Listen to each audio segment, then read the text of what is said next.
Hello, everyone, and welcome back to the Girl Got Goals podcast. We are in a brand new year. Not really. We're still in 2024, but this is going to publish in a brand new year. So, happy new year to all our listeners. We're so honored that you've chosen to take this time to be with us. And last episode, we talked about actionable ways to achieve your goals. We've kind of been on this theme as we wrap up 2024 into 2025 on dreaming big, setting audacious goals, taking action. And then today, our episode titled Looking Ahead, it's going to be Kimberly and I discussing what our goals are for 2025. And we're going to share them with you because in the last episode, one of the points that Kimberly brought up, which was so awesome, was to share your goals because then they really exist and you've told someone about them. And so someone can hold you accountable, or you feel like maybe you really should accomplish it because you actually told somebody you're going to do it. So we are telling each other and all of you about our goals.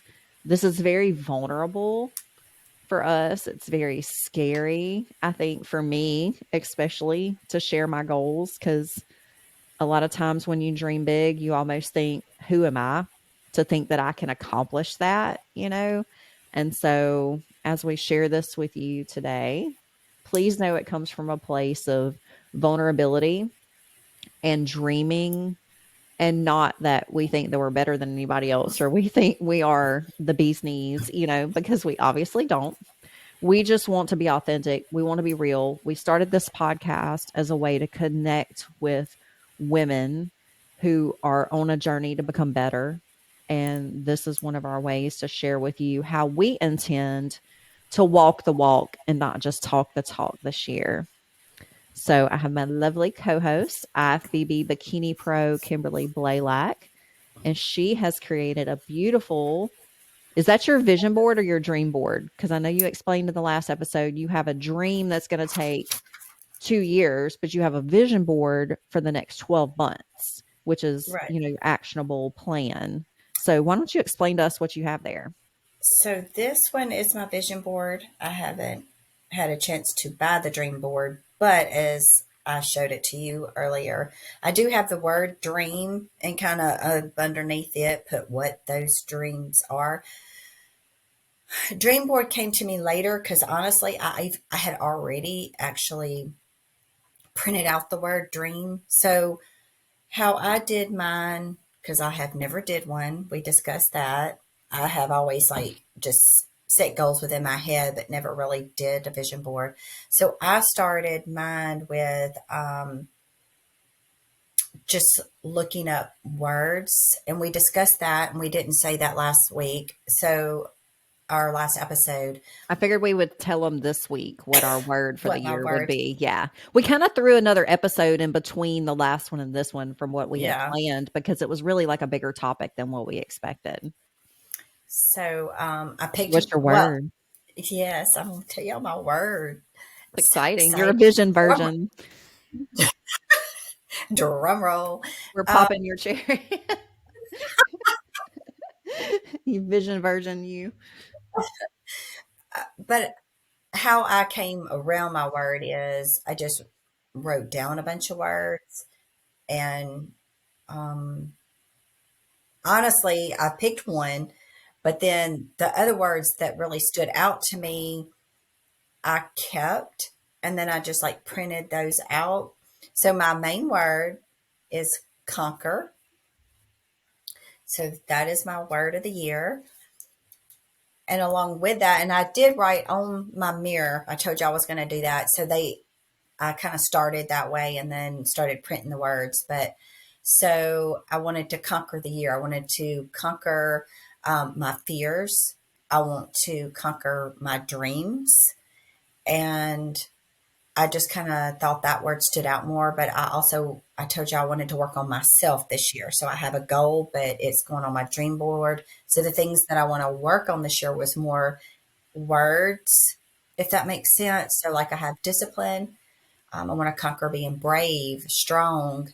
Uh, I want to grow as a person, grow in our podcast, grow in my relationship with my husband, grow at work, so I want to grow as a person. I want to grow my confidence and conquer being confident, and then balance. I want to work on balance in my life. So then I also wrote on my mirror, I believe in me and I am enough. And you're going to love this one. I have wrote, I am a badass. Ooh, I like it. I need to look at that every day. I am a badass. So So, what does that mean to you when you, like, think about being a badass? Like, what's that image look like in your mind? What is a badass? so I know that honestly, probably to begin with, it probably seems like it's more of a gym thing, like Carrie tells me all the time, oh, you're a badass. And I think that's the reason why that word resonated with me when I seen it, is because he's referencing like the gym, and we go to the gym, and I mean, I work hard. But honestly, in life, when I put that up there, I think it makes me feel like, see if I can even put it into words, not necessarily in the gym. It makes me feel like I can do this. I am something. I am a woman. I train somebody now, so I have that as a business. I own my own business. We're doing this podcast. I get up every day, like that kind of badass. Like women are freaking badasses. We take care of the house, we take care of the kids. So most of the time, we're doing the finances. I hate women's lib. I'm sorry if I hurt anybody's feelings with that, but you know, we or women fought to be equal as men, and I think we should be as equal as men. But in that fighting, now we take on the responsibilities that men do, and we're still expected to do our responsibilities. So we're giving the birth, we're taking care of the kids, you're paying the bills, you're going to work every day, you're cooking the dinner when you get home, you're cleaning it up, you're washing the clothes. He took the garbage out Yeah. and went to You're work. you're bringing home the bacon and you're frying it up and serving it on a plate. I get it. Yes, Yeah, in more I have than the one same ways. thought. Yeah. So, it's like I think we women need to get in our head. We are freaking badasses. And Yeah. that's why that word just, I'm, that's just what it means to me. And I want to look at that every day and know when I'm feeling, oh, I'm so tired, or, oh, I didn't do this, or I didn't do that. When I'm self doubting, and just not feeling, sometimes I get depressed, and sometimes I feel like, another day at work. Oh, I should have done this, or, whatever.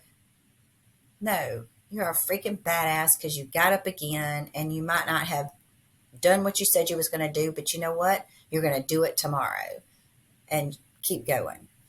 So, Yeah. yeah.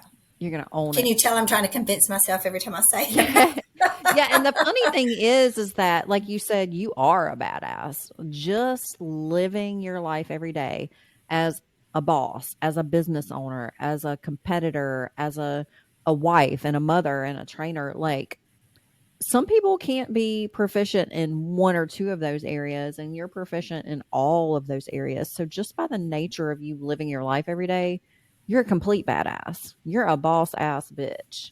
And for you to not feel that way, I think it's pretty common because we are who we are. We're in our own heads. We know our incompetencies. We know our thoughts, our negative thoughts, our judgmental thoughts or whatever, and we're harshest on ourselves. And so it really, I think, is hard for us to give ourselves our own props, Hmm. and like I've said before, we as women are not good at propping each other up. We're not good at hyping each other because I think there is a level of competition, especially amongst our generation. I think it's getting better with the younger generation with body positivity and women's positivity and things. It's less competition and more celebrating who we are as women. And so I think it's beautiful that you are owning that finally within yourself. And I think conquer is a great word for you because you are a conqueror. you have conquered all these things in your life and you continue to wake up every day and conquer the world, your world, that you've created. Like I texted you the other day, we talked about, the meme, what was it? Like adulthood is saying, it's going to slow down next year Yeah. and it never does, and it's like we are the masters of our own destinies. We are the masters of our lives. We set our own schedules, we make choices, and for better or worse, we have to wake up every morning and live those choices. And you have stacked your plate full, It's and very you cool. are a badass because, like I've told you before, you're a better woman than I am, because I ain't waking up at 4:30 in the morning and making my husband's breakfast, lunch, and dinner, and my son's breakfast, lunch, and dinner, and me having to do all that shit that I do on a daily basis too. I'm like, you can cook yourself. So that's just a choice I made. But you're a badass. You don't make that choice. You choose like a good wifey. Oh, sometimes. I did tell him the other day, I said, I'm sleeping in. Because, I'm off on Fridays, and I told him, I said, I'm sleeping in. Don't wake me up.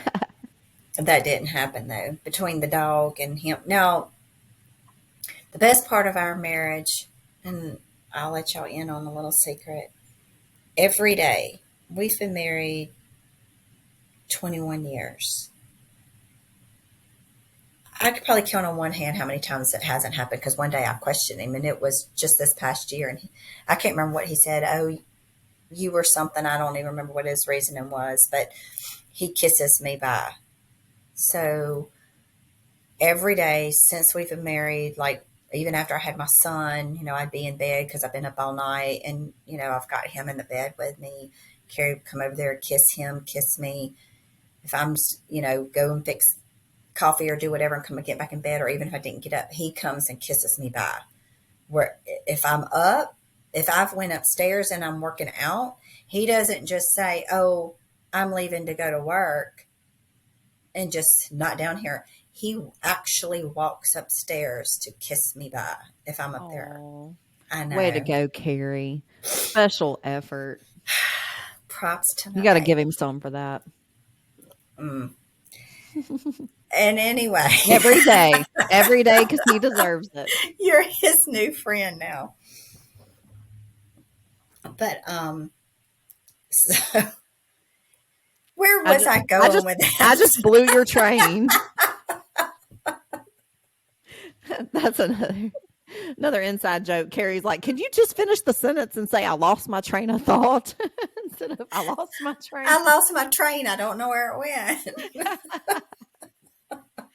You said the secret to a happy marriage, or the secret to our marriage, was that's where you were going with it. I think Well, I don't know. I really don't. that's what Anyway, makes you a good. That's what makes you a better wife than me. but yeah, he comes in there and kisses me by, and I guess that's the moral of the story because I really don't remember where I was going with that. Well, But let's get back on anyway, your goals for 2025. so I made my goals to be more about me because in the last episode I did bring that up a little bit as far as my goal is so far away that I was going to do that as a dream board. So my vision board this year is just working on me as a person, which is the reason why all of the words resonated with me of things that I wanted to do. Um, and I guess I can read some of them because I do like them. So I even had like some sayings. So I had conquer on here, and then I've got conquer to take possession of force without showing weakness or excuses. Ooh, without showing weakness or excuses. Yes, That's pretty powerful. and I know. And so then I've got one that's like the definition of discipline, because I told you I'm working on that. So the practice of doing what you don't want to do when you don't want to do it, pushing yourself further when no one else is going to do it for you towards making your dreams into reality. Mm. I feel like I need to ditch my word and adopt that one. I feel convicted right now. You're talking about me. And then I told you I was working on my confidence. So it says confidence is something you create within yourself by believing in who you are. Mm. And then I also love this one. Discipline is the bridge between goals and accomplishment. And then I just have one in the middle because I told you I was working on balance, and it's just the word balance. And like all around it, it has, health, success, transformation, wellness. It just has a bunch of words. So I thought that was pretty cool because, I'm trying to balance, life and my fitness and work and family. So, yeah. And then on my dream side, I have a picture of the Olympia Masters. I printed out a gold medal. Then I printed out a picture of Laura Lee's glutes because I was just say, take Laura Lee's body and stick your face on her body. that's what I need to do. Because I'm working on glutes. And then I've got to type it up. I just wrote it down last night, messy, but I'm going to type up the some of the shows that I want to do. So those will be my goal shows. I might not end up doing all of them in 2026, but it's kind of a list of the ones that I think I would like to do. So it's one, two, three, four, five, six, girl. But they Wow. start in April and go through August. So I'm not sure how my coach will feel about that many shows. Some of them are a week apart, so that will be something that I have to talk to him. But I've never did that. I've never had like a lot of the pros will have like their season and they do a Yeah. lot of shows back to back and then they'll have an off season. So I feel like once you get to pro, that's kind of like the thing to do. Whereas when we're amateurs, like we usually just pick a show and we work towards that, usually trying to qualify to go to nationals. And so I feel like that is like a little tad bit different of how that goal goes. So, of course, this major goal is, and I threw that out there, is I want to go to the Masters Olympia in 2027. I'm not sure how realistic that goal is because, as we talked about, I'm 50. By the time I'll be 51 in 25, so I'll be 52 trying to qualify in the 40-year-olds. So you have to win, not just do a show, not come in the top five, not even the top three. I have to win the 40 class First at place. 52 years old. Yeah. Yeah, in order to even qualify to go to the Masters Olympia. So this is a huge put yourself out there um, Pie in goal, the sky type of but dream. Yeah. yeah. And for So those of you that don't know, the Masters Olympia is Masters category is what, 40 plus or is it 35 plus for the well, Masters and Olympia? in the Masters Olympia, it's 40. They don't have a 35, but Masters is considered 35 at the local Okay. level. So it's old people bodybuilding. The masters class, we're supposed to be masters, but we're really just old and our skin's a little more saggy. Yeah. So we don't have to compete against 20-year-old goddesses. So, but no, just I was trying to explain that it is the best of the best across the world. You're not just competing at one show, which there are many. There are many pro shows throughout the world, throughout the United States that you can go to. And she has to win first place in the 40 plus category, which puts her against 40-year-olds as a 52-year-old, like she said, and you that qualifies you. Only if you win first place does it qualify you as a professional to even be invited to participate in the Masters Olympia. It is the pinnacle of bodybuilding shows throughout the entire year. Well, they only have it every 2 years because it's just recently been brought back. They didn't even have a Masters Olympia for a long time. So it's an honor for us to be able to participate in that again because we don't have to try to go to the Olympia and compete, like I said, against 20-year-olds. So she's trying to be the best of the best in the world. That's an audacious goal. I mean, it's huge, and Yeah. I feel like it's completely obtainable with a good plan, and a good coach. You have the tenacity, you have the discipline, you have the work ethic, you have the body. I think for Oh, sure, if you make a good plan and you want to do the work, that sky's the limit. Well, that's the reason why I wanted to make this year. I mean, of course, I'm going to be going to the gym and working on, like we said, my upper glutes was my only feedback. I got to keep everything else the same. So you're still going to be working out. You don't want to lose muscle in other places, but you just want to gain muscle there. So, still we'll be working on making these great glutes. But I felt like this year is the year to work on me as a person. If I've had all these goals, not that you're not working on yourself, but you're mostly working on your body, and you're working towards going to a show or your pro card. I just want to resonate and work on me as a whole, like being a better person. I have not put it on here, but I want to start having more um, Bible study time. I've gotten way away from that, and I'm ashamed to say that, but um, I want to start going back to church. My grandbaby and my daughter go to the one down the street from me, so that is a goal, is to get back in that, to have some time um, by myself in the mornings, maybe with the Lord, and that might not be every day, just because my life is so busy, and I hope the Lord understands that. Not that I don't talk to Him every day, but just having time to. Okay, so let me back up. Everybody might not believe, but that is my belief. And when we're talking on here, and I tell you all the time, oh, I sound like a hick. I don't sound good. I don't like myself.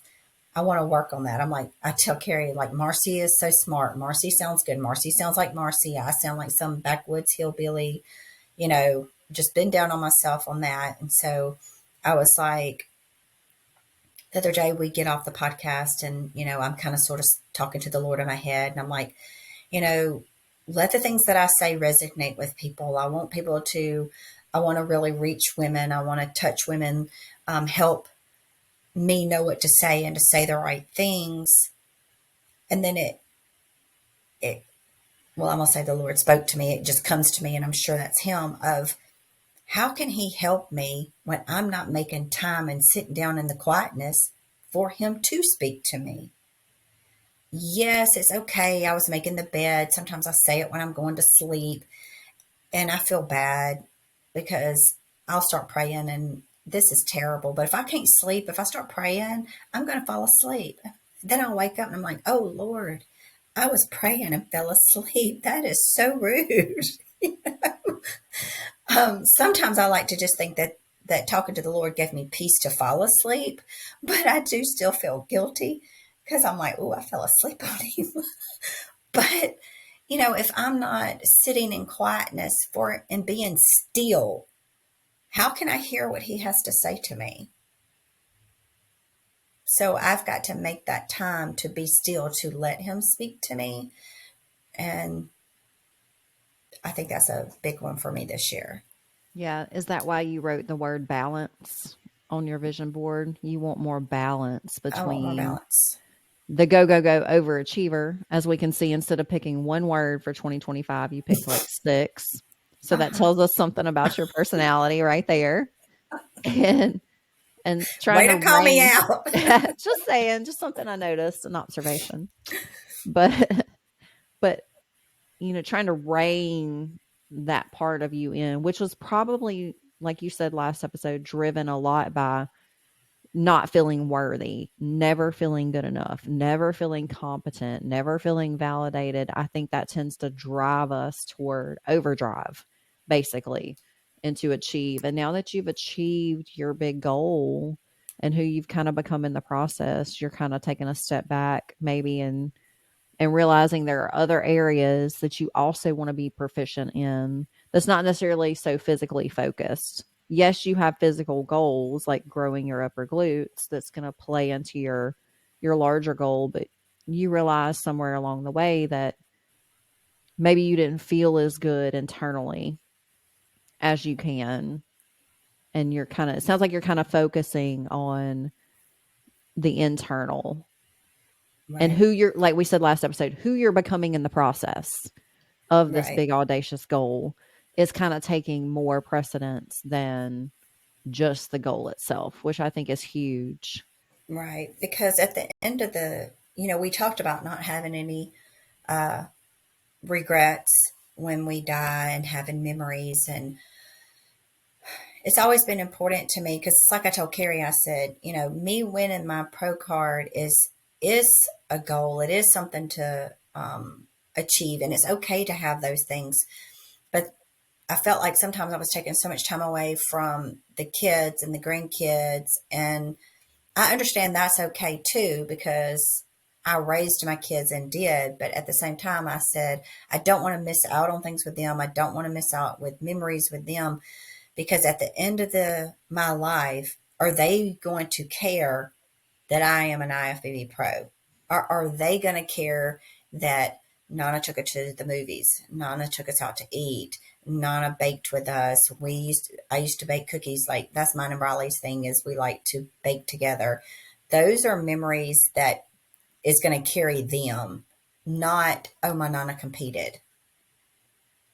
She likes it and she likes to look at my trophies. Don't get me wrong. That's intriguing to her at 9. But what is going to carry her is those memories that we had. And I want to have balance with things that I want to do that's for me that I feel like I have earned at this age. But I also want to work on me as a person because what if I hurt myself and I could never work out again? I don't want that to define, oh, well, now what do I do? I still want to be a strong person that's like, okay, well, I still have this. I still did this. She still was a confident person. She still had balance with her friends. You know what I'm saying? Like, I want to be more than. I know exactly what you're saying, and I think it's very funny how many parallels our lives run together. It must be fate because, like I said in the last episode, looking back, my only goal was to step on stage in 2024, and I did not accomplish that goal. And so, as I started writing my top 10 goals for 10 days to clarify what I want for 2025, my number one goal is to win a regional show, to win first place in a regional bikini competition in 2025. And as I started writing that every day, I kind of felt guilty somewhat because of what you said. It's like at the end of my life is me getting it's basically a fictitious title with a fictitious piece of metal that nobody gives a shit about at the end of the day except for me. Should that define my entire year? Because it did last year. It defined my entire year. And you have to sacrifice to step on stage. You have to sacrifice time. You have to Mhm. sacrifice so much of your relationships with the ones you love because it takes so much time out of your day to complete the tasks that you have to complete. And people don't may not understand that unless you do compete. I sacrificed so much of myself and my time with my family and things I wanted to do last year, like no vacations. I'm not you can go on vacation and not eat the food. I can't. I can't go to social functions and not eat the food, so I don't go. I'm getting better at that, and that comes with maturity and time, whatever. But I was looking ahead to this year and more than anything with inside of me, I want to be an IFBB professional bodybuilder.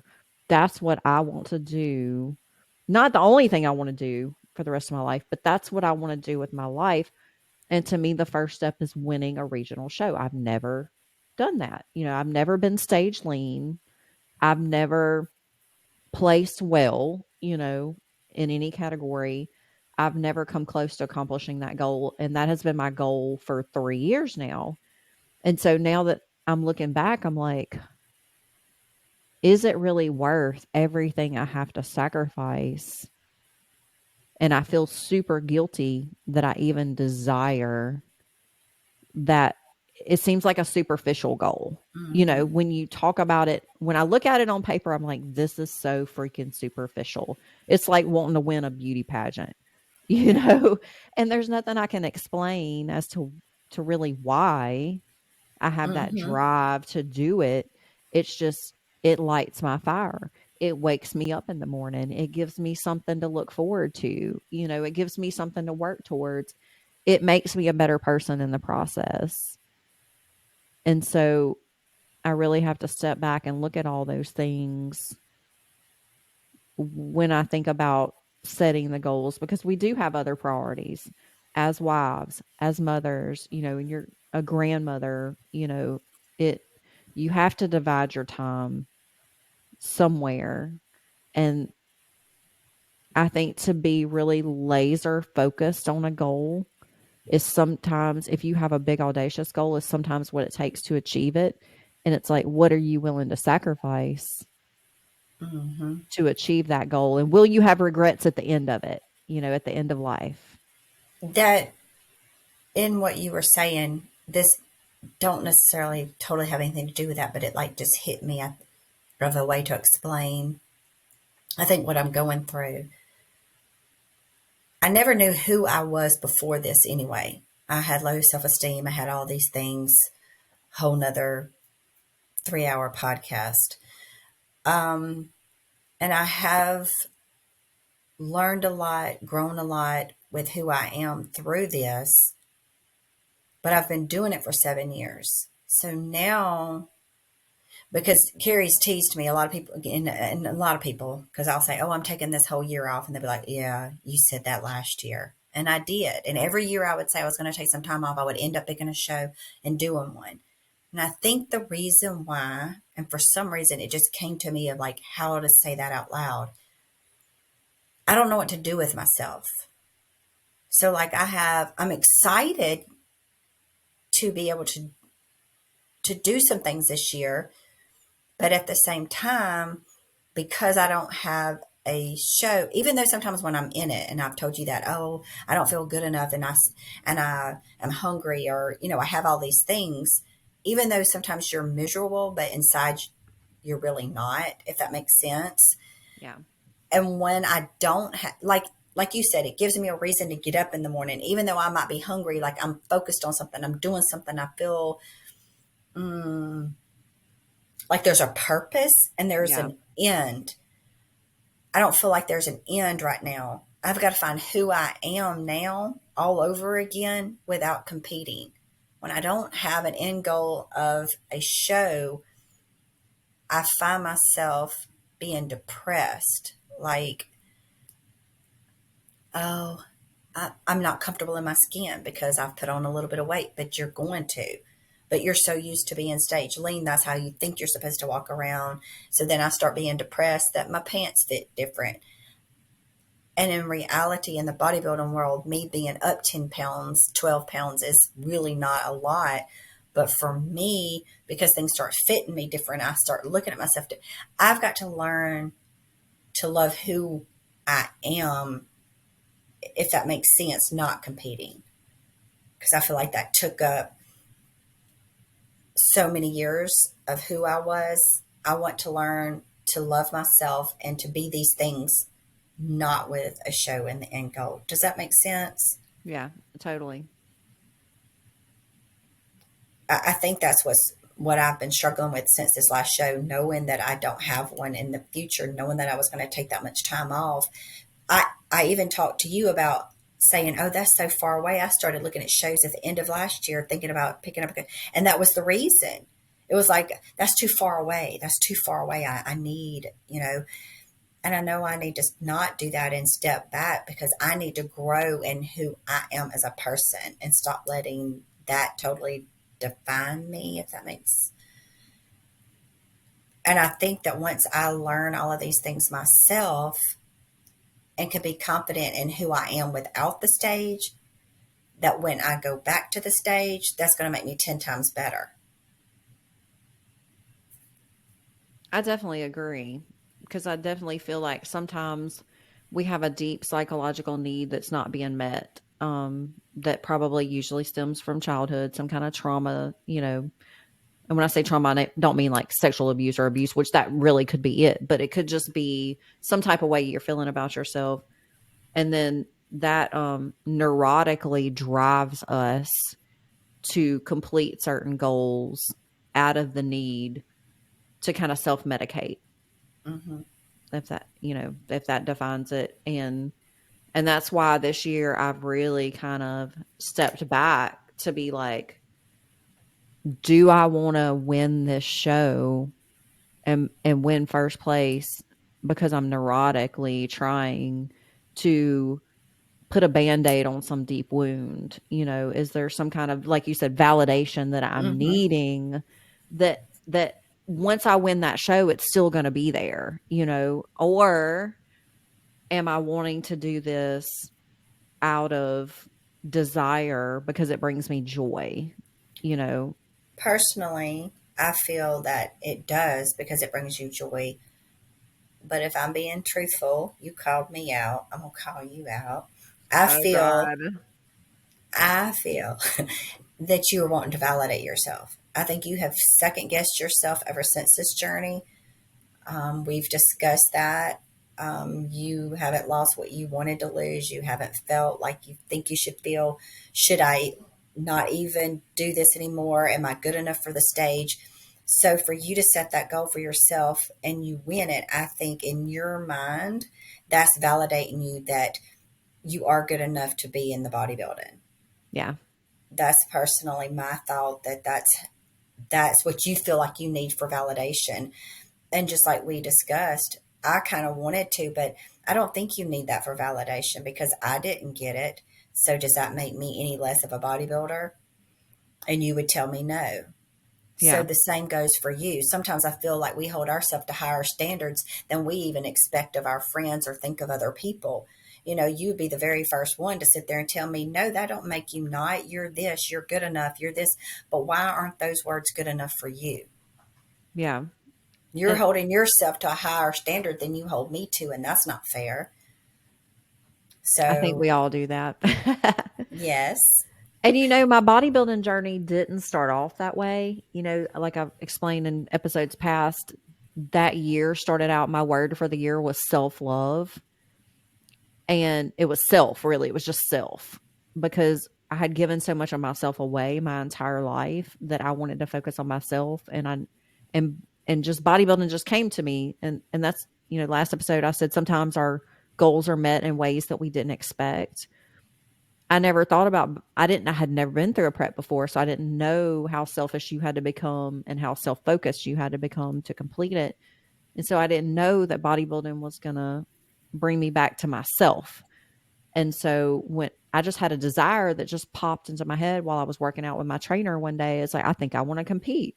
He said, let's go, let's do it, and that kind of fired me up, and it just led me down this journey, which, I think the universe kind of works that way, in that I didn't realize it was going to bring me back to myself. And I didn't realize it was going to uncover all these deep seated insecurities that I have about myself, Right. it's very empowering and it's very humbling all at the same time, because I'm getting better every day. I'm accomplishing goals.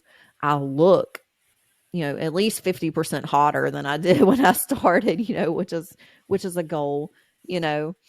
Um, but I haven't achieved the ultimate goal of winning. I just want to win first place. And like you said, I think it's because I feel like then I have arrived, or I have achieved. It's not my ultimate goal, but I have, with this past year, struggled, and I'm getting emotional about it, because you hit the nail on the head.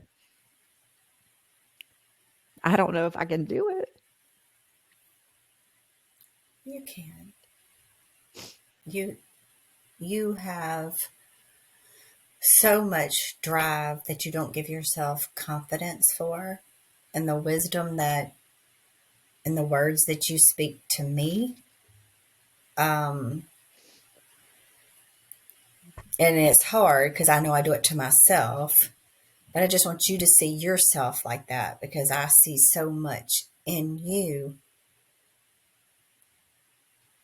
that I want you to see yourself. It's like I've told my kids, if you could only see how much I love you, that would be the way I feel about you. I don't think you see yourself as this valuable person and um, as good of a person as you are. You give to everybody else and you build everybody else up, but you don't yourself. That's what you need to work on. And I really have gotten better about that. Um, I really, really did have a problem with that.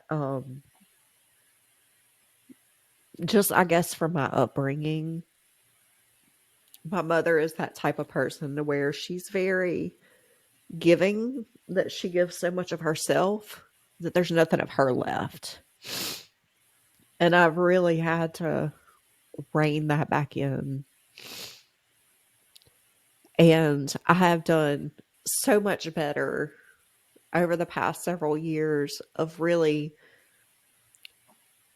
trying to give myself credit where credit is due. And, we're taught not to be boastful, or prideful or whatever. So you do struggle with being prideful Hmm. and being humble. And so then it gets hard to be self confident because where do you draw the line? Yeah. But I am really doing better with um, feeling worthy as a person and drawing boundaries as a person and wanting to connect and help heal people, but also, it says heal thyself, Hmm. So I've really been trying to heal myself first because I feel like really you can't really fully help people on their journey unless you've kind of walked that mile in your own shoes first. Yeah. And so this journey has really uncovered deeper layers of that.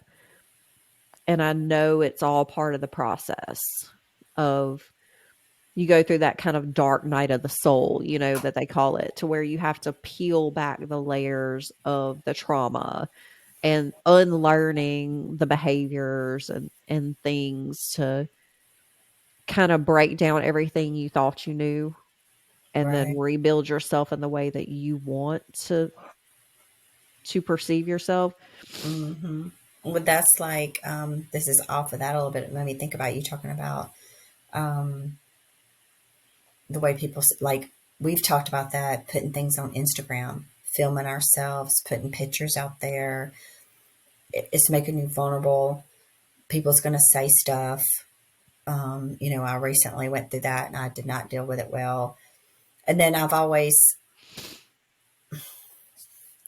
my dad and my is always like if somebody posts something, oh, they're just wanting to be seen. Oh, they're just wanting somebody to say something. And so that's kind of been in my head that if you post anything that has anything to do with your body or putting yourself out there, then I don't want people to think, oh, she's just looking for some comments. She's just digging for somebody to say something nice. And I think, we've talked about that part's hard. And that was the thing about us doing the YouTube or posting on our Instagram videos. Are people going to think that we're good enough, that we know what we're talking about? Oh, she's fishing for comments, Who does Uh, she think she is anyway? mhm, Why does anybody want to listen to what we have to say? Who are you? mhm, These are all things going through our head. I know we've discussed that before in starting this podcast and putting yourself out there. yeah. And you're the first one to always tell me who I am and why, but not for yourself. And like I've told you, it's so funny how I look at you as this person that's so confident and out there, and you're here to me.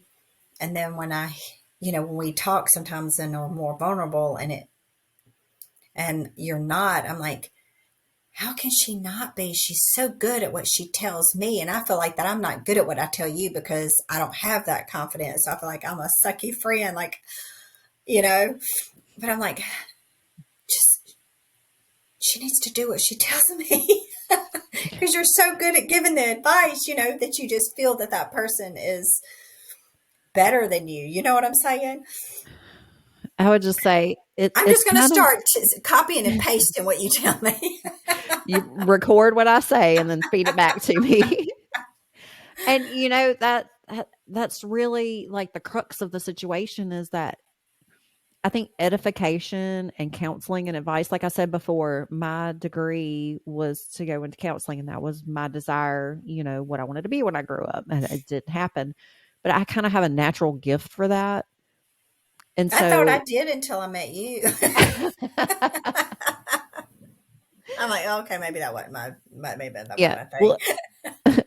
Well, it doesn't always work in my favor. It kind of comes across as bossy. I've had to learn how to put some like limits on that shit, because I had to learn that people don't want to be told what to do all the time. I was always the little girl that got talks too much on her report card and Ah, bossy tells others what to do, always getting into it, taking up for the underdogs and, just I've always been really good at that. And that's kind of like my purpose on this earth is that I'm always wanting to fix people, which kind of goes along with the psychological needs and the traumas and everything. It's like I'm so busy trying to fix other people, really, because I had nobody to fix me. mhm. You know, And it there takes was that off of you. Maybe you feel like if you're fixing them, that's mending you or you're helping somebody. But what you're really doing is not fixing and working on you. right. And so it wasn't consciously that I was doing this. It was a need for somebody to be there for me. I needed somebody to be there for me so badly, and I didn't have that somehow I switched it to some kind of weird codependency to where I need to be there for other people. So I have done a lot of work, in the past several years of realizing that about myself and trying to flip the script and trying to draw boundaries to where I realize that everybody's on their own personal journey and they're having their own personal timeline. And even though I might can see into your situation or your future, which I have a really natural gift for, it's not my place to speak into that situation unless I'm asked, And so I've really, because that takes energy, it takes time, effort, and energy to which I should be pouring into myself first, unless I'm asked. It's different if you come to me and you say, "Hey, I'm having this problem and I need your help," then I love to sit down and try to problem solve, find the root cause, actionable items to fix the situation. That's like my freaking forte. You can tell by the outline books I'm texting you about podcasts. It's just like it's the way my brain works and organizes information, but it's really not my place. And like you said, I've been so busy in the past fixing other people that I didn't fix myself. And this past several years journey, that's what bodybuilding has done for me because it takes so much time. It takes so much self reflection. It takes so much discipline. You're in your own head. You're dealing with your demons. You're slaying dragons, to try to, Mhm. because it takes a really gritty place in your mind that you have to go to be able to basically functionally starve yourself to a place of stage leanness without death. It's like you're really, really close to teetering on that edge. There have been people who have died. I mean, not bikini competitors, but because we don't have to get as lean, but there have been people who have died after shows because they have been so lean and different physiological effects on their hearts and whatnot. Or And there's passed out just from posing because they're so depleted and right. dehydrated. The There are men bi usually, not women, but right. And there are biological mechanisms within your body that are built in to keep you alive. And so when you're functionally starving yourself, everything inside of you is fighting to eat more, to feel better. You're so tired, you're so fatigued, you're so hungry at these points that you have to get to. And I think that's what attracts me to this process is do I have what it takes to go to that place? And that's what I question. you do. But do I? I because I think have yet to do it. So 22, 23, now 24. I have 3 years, which I have not been able to succeed. depends on what you say succeed, though. I think everybody starts in a different place. And like we discussed, in the last episode, you can't say that you have failed because each year you have progressed. And yes, maybe the first year that I did it, I did get stage lean at my first show, but I was in a different place. My time at that point, I didn't have an unhealthy relationship with food. I didn't even care about food.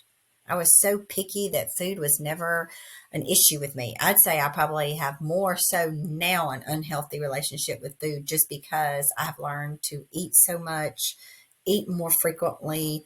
So now I want to eat more and think about food more than I did when I came into it. So for me, when I first came into it, yes, did I get to points I was hungry towards the end? Yes, I did. But probably I do more so now than I did then. Yeah. Also, I was so small that I had to try to put on 10 pounds, and it was rough for me to even put on 10 pounds in the first little bit of work, bodybuilding to cut. So when I first started my first show, I mean, I know, I'm sorry, I apologize ahead of time, but I only weighed 110 before I even went into cutting. So it wasn't like I had to lose 50 pounds to even remotely almost be stage lean.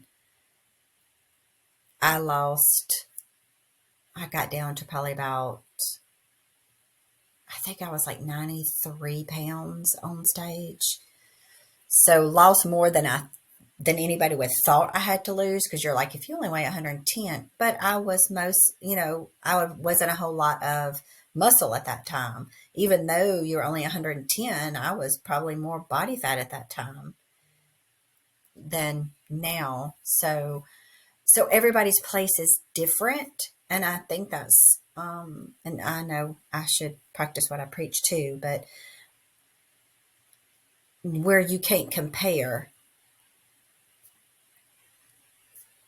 I know that you do that because we're in the same thing and closer. And you've asked me before, how can you do?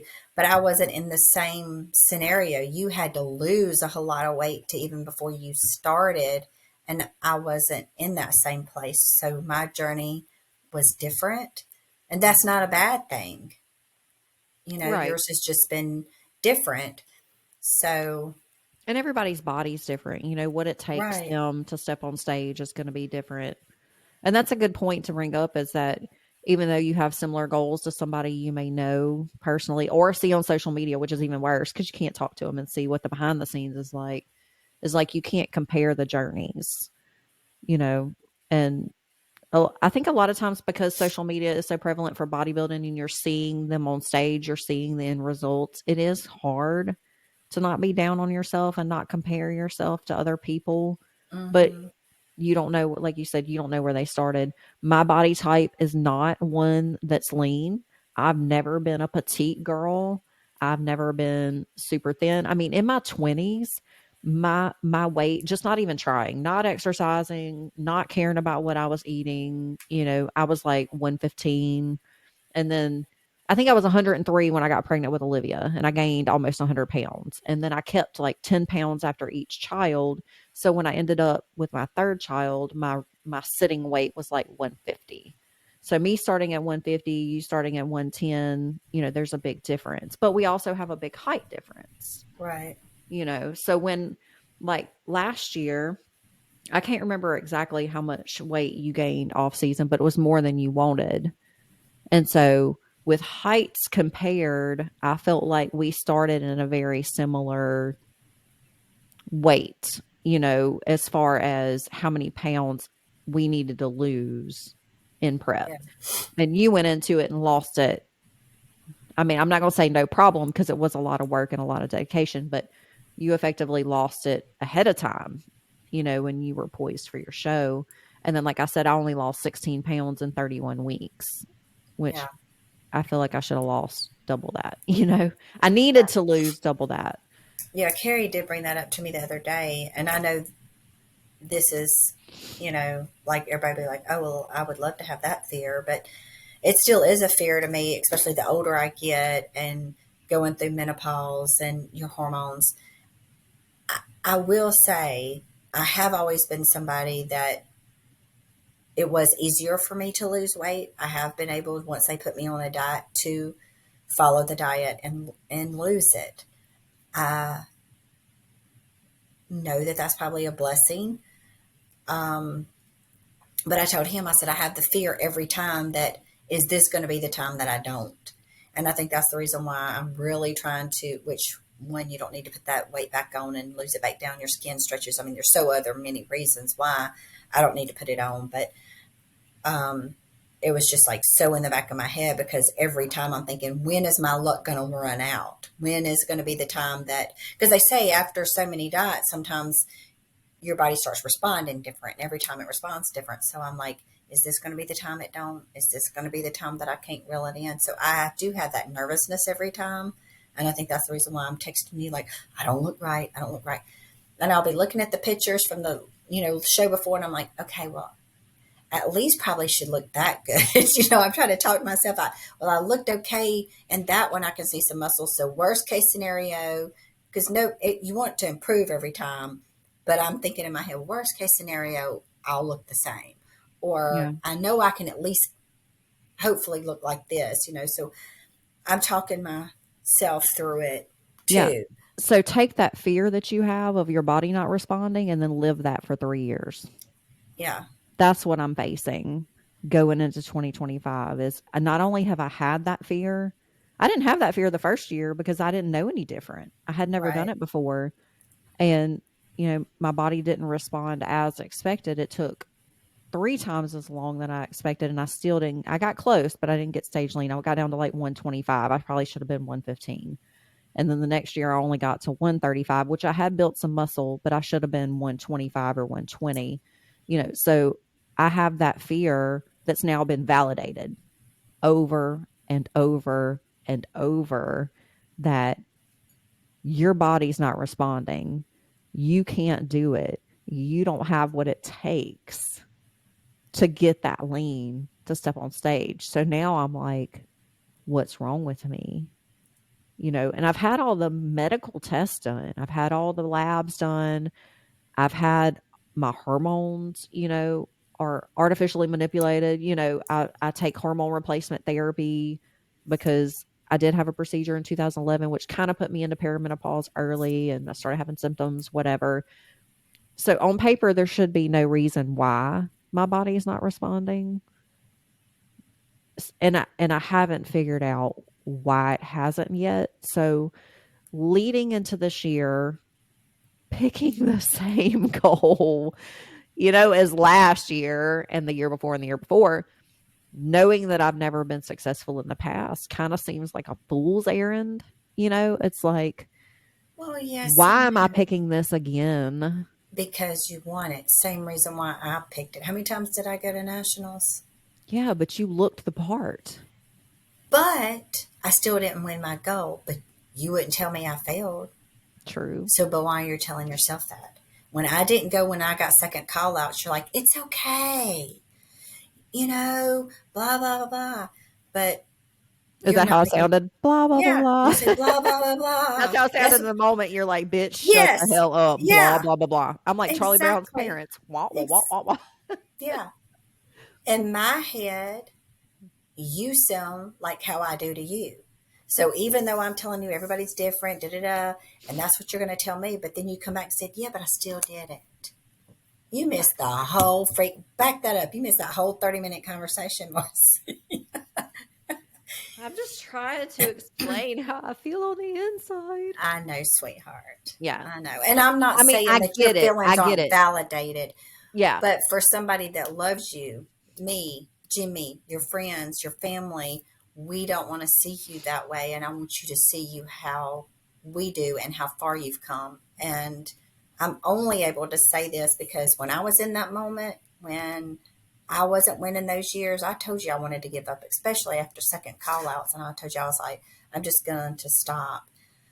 But I also told you that I deep down, I wanted to win when I knew it was right. There were people like how you look at me, there's people that I look at that they're over here. Oh, she did 2 shows and then went to nationals and won. What? It took me 7 years. 7. You know, how did she do it in 2 shows? That's not fair. But at the same time, those are usually the people that sometimes be like, oh, it was a bucket list. Matter of fact, the girl that does my posing, that's what happened to her. And somebody asked her at backstage when she wasn't even when I wasn't on their team and said, "Do you want to compete in a pro show?" And she said, "No, I have no desire." I think she just did it to do it. Oh, it's just a thing to do. She has no desire to even compete. She did, I think, 1 show and then did a pro show and won. It was just like a thing to do to her. And I'm over here like just killing myself. Like, how does this happen?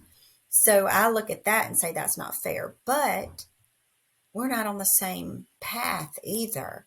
Like, think about how much I told you I grew, how much self confidence I had, how much, if I'd have did 2 shows and done, I wouldn't be who I am today. Right. And that would And not serve you well in the pro arena because it's a whole nother level. right, I get that. I respect that. I respect the timeline. I respect, like we've said before, I mean, take my own advice. It's who you become in the process. It's correct. not necessarily checking the box. It's who you become and what you gain internally as a person. And And this, maybe that should be my goal. Instead of winning first place in a bikini competition 2025, maybe my goal should be more about the process. More about what's going to serve me well in the next year in developing myself internally yeah, or externally, discipline whatever through the process. right. I mean, just like I said, as far as growing internally, have that goal because I want to see you step on stage. I need something to do this year. Right? I need a show to go to, Marcy. You need to be my stage mom. Yes, that would be so much fun. I'm But here for it. um,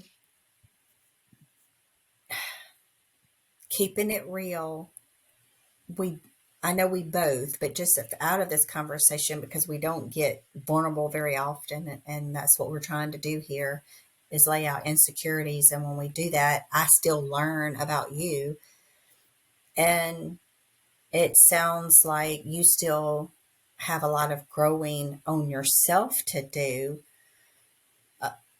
So that might be why it needs to take longer. The Lord knows what He's doing. I mean, anytime I self doubt, I have to say, back up and say, okay, well, you know what? I wanted to win this year, but evidently He's got different plans.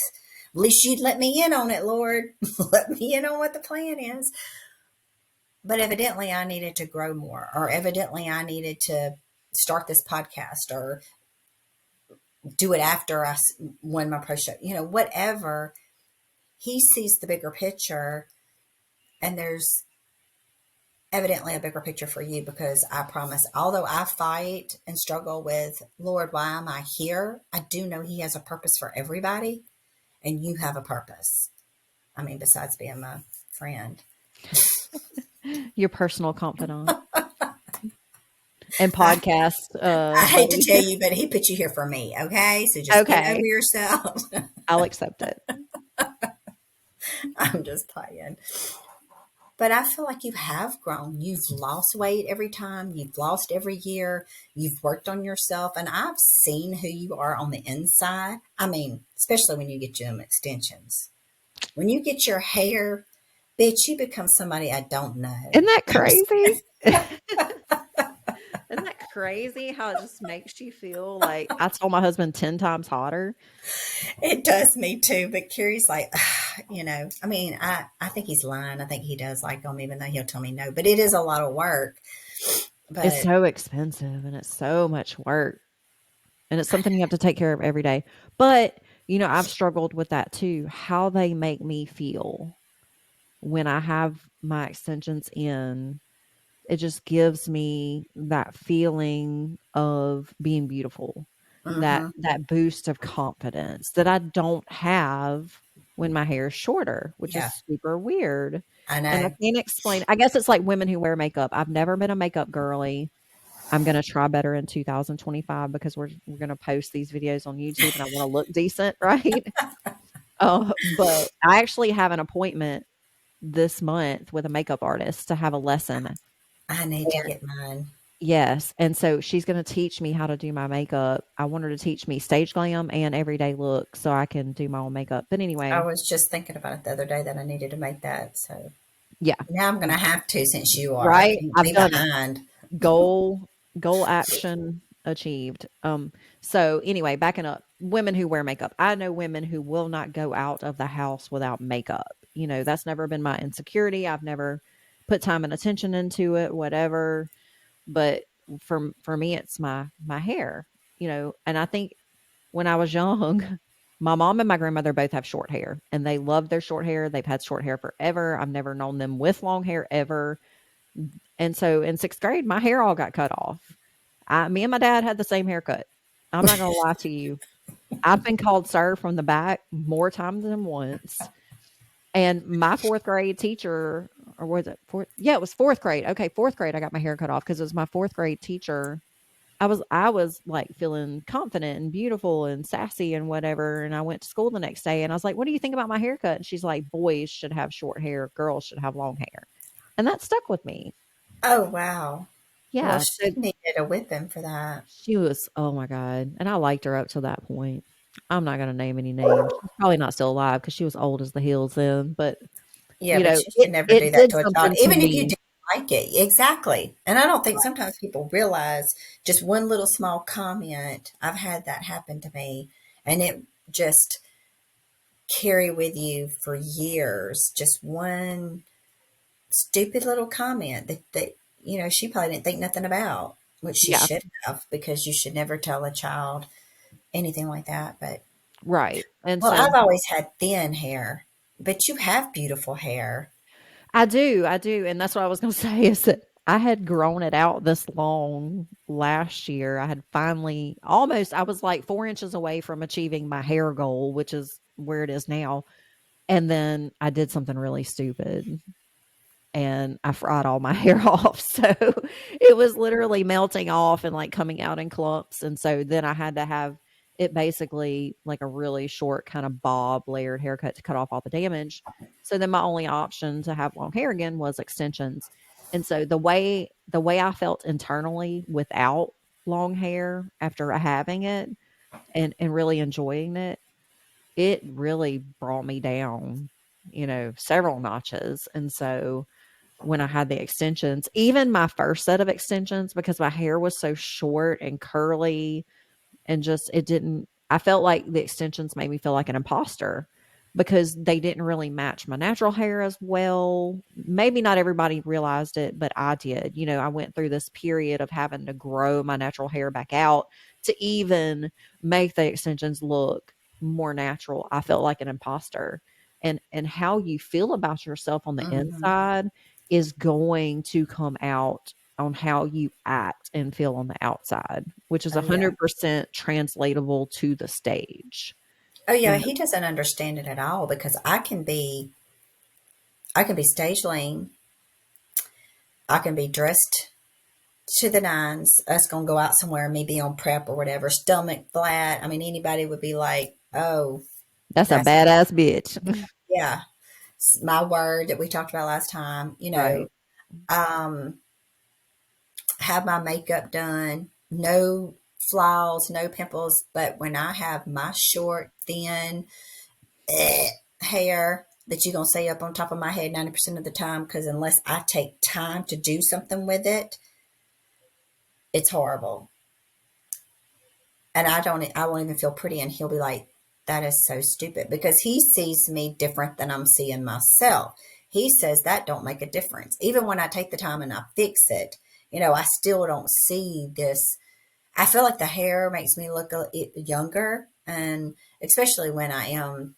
thin because, of course, my face starts sinking in. So I feel like I need the hair to take away from that. But he doesn't understand what, and it sounds dumb, what that hair does for me. But for me, I can't grow mine long. At least I feel like in the long run, you can. It would be different if I feel like, oh, well, I cut it off, it'll grow back. Mine's never going to grow. I mean, the longest I've gotten mine would be like right above my boob. And it's so thin whenever it even gets that long that half the time when I go to somebody, they're like, this will be healthier looking if you let me cut it. So most of the time I end up cutting it probably about shoulder length, maybe a little past my shoulders. And then it's still thin. I told her last time to cut me, like so my bangs would be layered. Oh, if I cut too much, you're not going to have a whole lot. I'm like, well, what can I do? Right. And So, that's something I haven't dealt with was thin hair. Nobody in my family has that problem. I have the opposite problem where my hair is thick and dry and coarse and naturally very curly.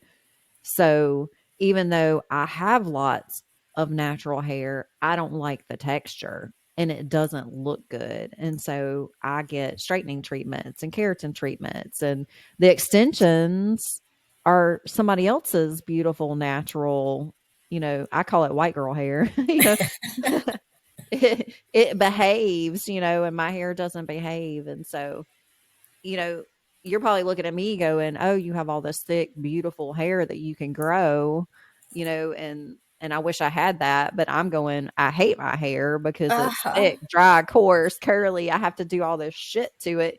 You have to do just as much shit to yours to make yours look good as I do mine. It's just Hmm. two sides of a separate Yeah. coin. So, Mine's like so fine. It's like smooth. It's like the girl at work, she's kind of got more of your hair, more of the coarse, thick hair. And one day I told her, I said, just touch my hair. She said, oh my God. I mean, it's like just silky fine, it's like a baby's. And she's like, oh yeah. my God. I was like, yeah, I know, right? We all have our own insecurities, and bringing it back to our topic, goals, is that I really think every goal we choose is going to be trying to satisfy some kind of psychological need within us, Hmm.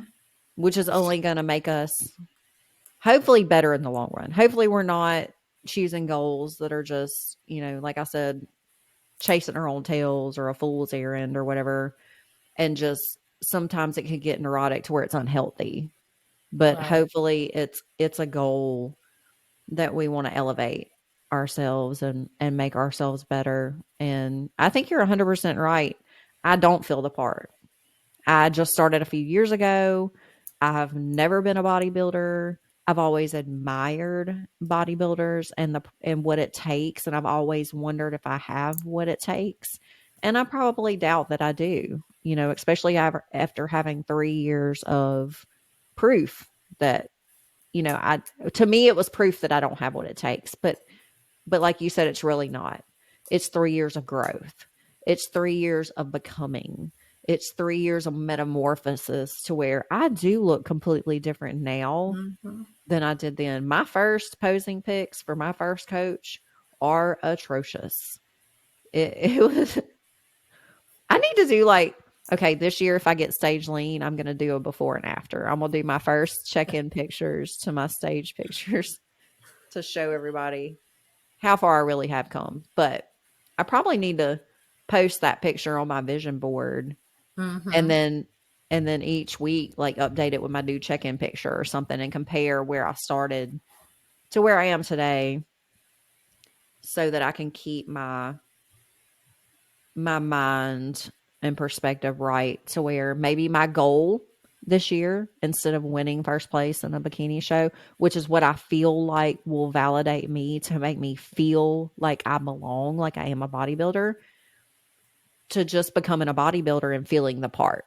Yeah. Maybe I should figure out what I need to do to make me feel the part. And then a lot of times I know I've talked about the law of attraction and manifestation, and I know this in my head. You have to be able to feel the part before you get the part. You have to be the professional before you are a professional. You have to be able to visualize your success and know that it's your time and it belongs to you before you get it. And so Mm-hmm. maybe that's the step that I'm missing in all Yeah, of this. because you just said that last podcast. To be the professional, you got to start acting like it before you become it. You're telling me that when we were talking about me turning pro, but you're not doing it for yourself. Right. You're Because I don't, feeling you got to win first place to validate that you should be there, and that's not true. You're doing all of the things. So, does that make you any less of a bodybuilder and a competitor than the next? No. yeah. And I've heard a lot of people say that you don't have to compete to be a bodybuilder.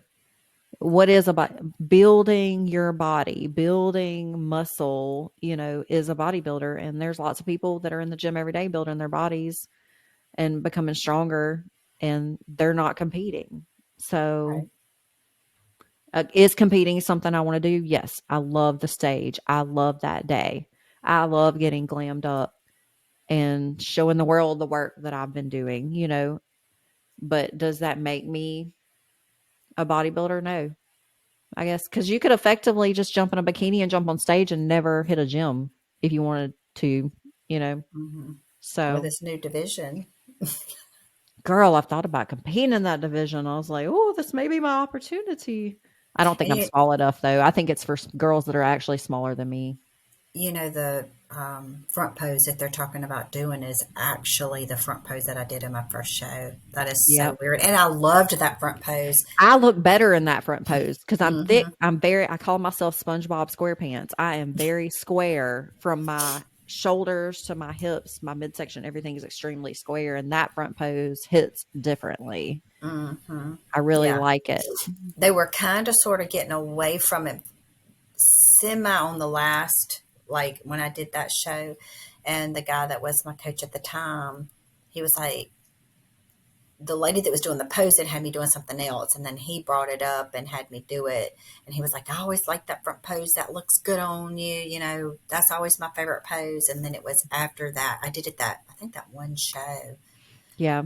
I need to explore that. I have been thinking about it ever since the new division came out. And I'm like, well, maybe this is the universe giving me an opportunity. Maybe this new division is what fits my body type better. Maybe I need to switch, maybe I need to see what it's all about and try it, and maybe Well, that's, it's not going to hurt anything, you know depending whether you do the coach or not. I know we discussed that, but you could always like decide on two shows and do one in that division and see what they say, and then do the bikini. It's doable.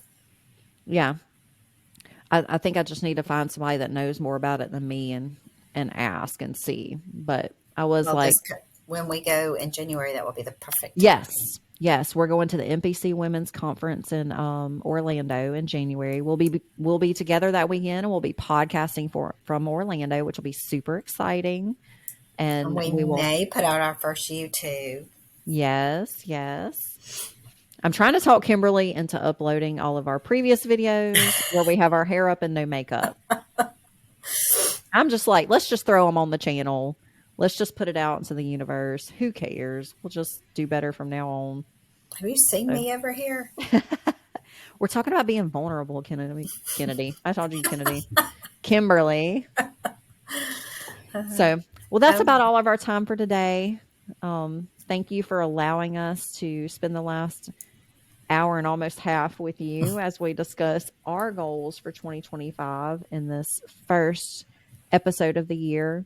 I hope that with us being vulnerable and just having really heart to heart conversation about our goals and bouncing ideas off of each other, that we've been able to inspire you in some type of way to really go after your goals this year. And I hope that we've given you some actionable ways in which you can do so. And we'd love to hear from you. If you want to reach out, you can DM us, Facebook Messenger. If you see us in public, if you know us in real life, just come up and talk. We'd love to talk to you about any ideas you have for future episodes. We're starting a new year, we're planning out future episodes. So we'd love to hear if you guys have any questions or feedback. So, as always, dream big. Thanks, guys. Bye.